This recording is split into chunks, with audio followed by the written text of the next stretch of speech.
Halo, perkenalkan saya Yasmini Hidayah dari kelompok 5 Geologi Struktur kelas Geofisika A. Pada kesempatan kali ini saya akan menjelaskan praktikum stereografi sesar menggunakan stereonet berjenis WUFnet. Selamat menyaksikan. Pada soal pertama diberikan data north 4 derajat east, ber 85 derajat, 10 derajat north dan merupakan sesar sinistral atau mengiri. Langkah pertama yang dilakukan adalah menitikkan strike-nya itu pada 4 derajat east, yaitu di sini. Selanjutnya menggeser titik strike ini ke garis north. Lalu kita hitung 85 derajat dari arah east ke tengah, berarti di sini. Kemudian kita tarik garis dari atas strike ini menuju ke bawah. Setelah itu kita tandai pitch-nya, yaitu di sini adalah 10 derajat. Maka kita hitung 10 derajat dari arah atas, yaitu di sini merupakan pitch-nya. Nah, lalu kita hitung 90 derajat dari titik pitch ini ke bawah. Nah, ini akan menjadi sigma 2-nya. Langkah selanjutnya kita geser sigma 2 ini ke garis ekuator terdekat. Di sini saya taruh di garis ekuator east. Kemudian kita hitung 90 derajat dari si sigma 2 ini ke kiri. Kemudian di sini lalu kita beri garis putus-putus dari atas sumbu north ke south ini, dan ini akan menjadi garis untuk membuat bidang dari sigma 2, dan ini akan memotong titik pitch yang tadi kita tandai. Selanjutnya kita hitung 45 derajat ke atas pitch dan juga 45 derajat ke bawah pitch dan tandai sebagai sigma. Setelah itu kita balik lagi, kita taruh north kertas kalkir sesuai dengan north stereonet pada posisi awal. Lalu kemudian kita lihat nih, di sini kan terlihat sigma yang lebih maju itu adalah sigma yang di sebelah kiri, maka sigma ini kita tandai sebagai sigma 1 dan sigma yang lebih mundur kita tandai sebagai sigma 3.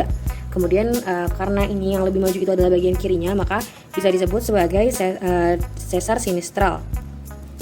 Setelah itu dari setiap sigma yang kita dapat, kita luruskan ke garis lurus terdekat untuk mencari punch-nya.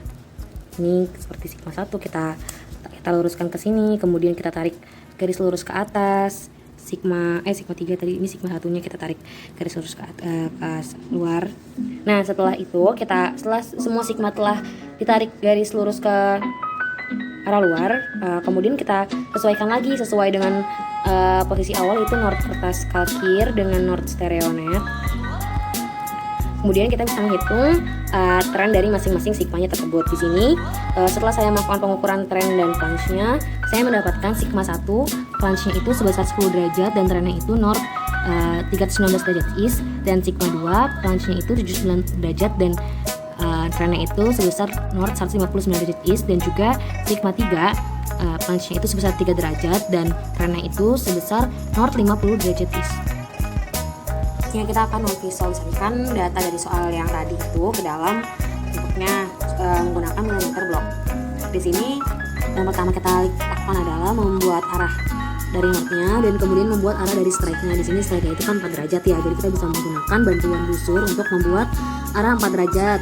Nah, setelah mendapatkan arah dari 4 derajat ini, kita tarik garis sebagai garis strike-nya, dan kemudian kita membuat bidang di sebelahnya. Ini garis itu sesuai dengan garis si strike ini kita buat. Kita tutup seperti membuat bidang datar. Kemudian kita tarik ke bawah, dan untuk mencari dipnya itu kita cari dengan cara menghitung dari arah sini, dan juga jadi kan dipnya di sini terdapat 85 derajat ya. Jadi kita hitung 85 derajat ternyata ada di sini. Kemudian bisa kita tarik nih. Jadi kalau misalkan 80 derajat itu arahnya ke sini, berarti dia tutupnya ke sini. Nah, kemudian setelah mendapatkan dipnya, kita mencari garis-garis besar. Garis-garis besar itu bisa kita dapatkan arahnya itu sesuai dengan si pitch yang telah diketahui pada soal. Di sini adalah 10 derajat north, maka kita taruh busurnya sesuai dengan arah di strike-nya kita taruh. Dan dari arah north kita hitung 10 derajat dari sini, dan kita tarik, ternyata kalau di sini itu garis-garis besarnya itu arahnya sesuai dengan 10 derajat north ini. Nah, dari dari garis-garis ini bisa kita kencangkan sedikit untuk membuat bidang yang satunya lagi. Nah, di sini kita membuat bidangnya itu sama besarnya. Ini sama dengan si garis strike yang tadi, arah strike, dan ini juga nih sama kayak arah yang dip tadi. Kita jadi kayak sebuah satu set yang terpisah gitu kan. Jadi terlihat seperti terpotong di bagian tengahnya. Kemudian di sini sudah terlihat bahwa yang lebih maju itu adalah yang bagian sebelah kiri. Berarti sesar ini sama nih, sesar sinistral atau sesar yang miri. Selanjutnya adalah menentukan nama sesarnya. Di sini kita menggunakan diagram klasifikasi sesar menurut Ricard 1972. Nah, karena terdapat sebelumnya diketahui bahwa sesar itu adalah sesar sinistral, maka kita akan menggunakan daerah yang sini yaitu left strip.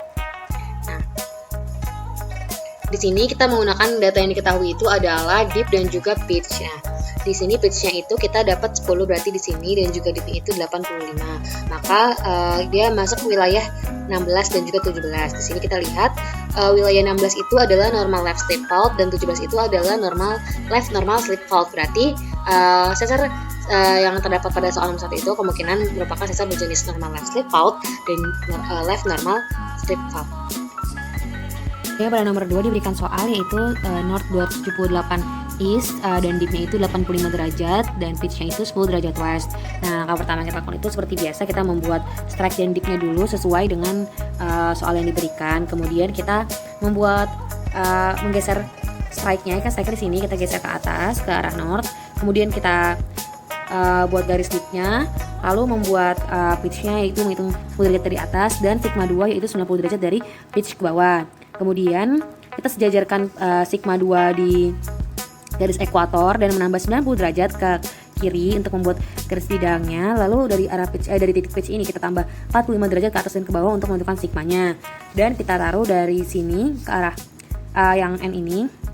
North, kita lihat kan dari sigma ini yang paling maju adalah sigma yang di sebelah kanan. Berarti sigma yang ini kita sebut sebagai sigma 1 dan sigma yang ini adalah sigma 3. Kemudian kita tarik garis, kita taruh titik-titik sigma-sigma ini pada garis-garis lurus untuk menarik dan menghitung plunge-nya, dan kemudian kita kembalikan lagi ke posisi awal, ke posisi north itu untuk menghitung trennya. Dan di sini saya mendapatkan hasil yaitu sigma satunya itu sebesar plunge-nya itu 4 derajat dan trennya itu adalah north 323 derajat east, sedangkan sigma 2-nya plunge-nya itu 79 derajat dan trennya itu north 71 derajat east, dan sigma 3 plunge-nya itu 10 derajat dan trennya itu north 232 derajat east.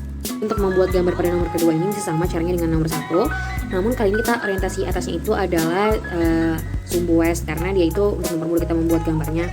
Dan berarti setting itu ada 8 derajat, maka kita kalau sama kayak yang sebelumnya, yaitu membuat sesuai dengan sudut strike-nya di sini, dan juga untuk garis ini sesuai dengan besar si dipnya, dan juga garis-garis scar sesuai dengan pitch-nya. Kemudian di sini kita bisa lihat bisa mungkin lebih maju di bagian hanging wall-nya karena ini merupakan sesar dextral atau yang menganan ya. Nah, jika kita ingin ubah orientasinya menjadi ke north untuk menyamakan dengan soal yang nomor 1, maka akan terlihat seperti ini bentuknya. Kemudian untuk mencari nama sesar dari nomor 2 ini kita menggunakan diagram Ricard lagi, dan di sini diketahui kan kita itu adalah sesar dextral ya, berarti kita melihat di bagian kanan di right slip ini, dan kemudian pitch-nya itu sebesar 10 derajat dan juga dipnya itu 85 derajat. Maka yang di sini adalah angka 5 dan juga 7, yaitu berarti masuk sesar reverse right slip fault atau right slip fault.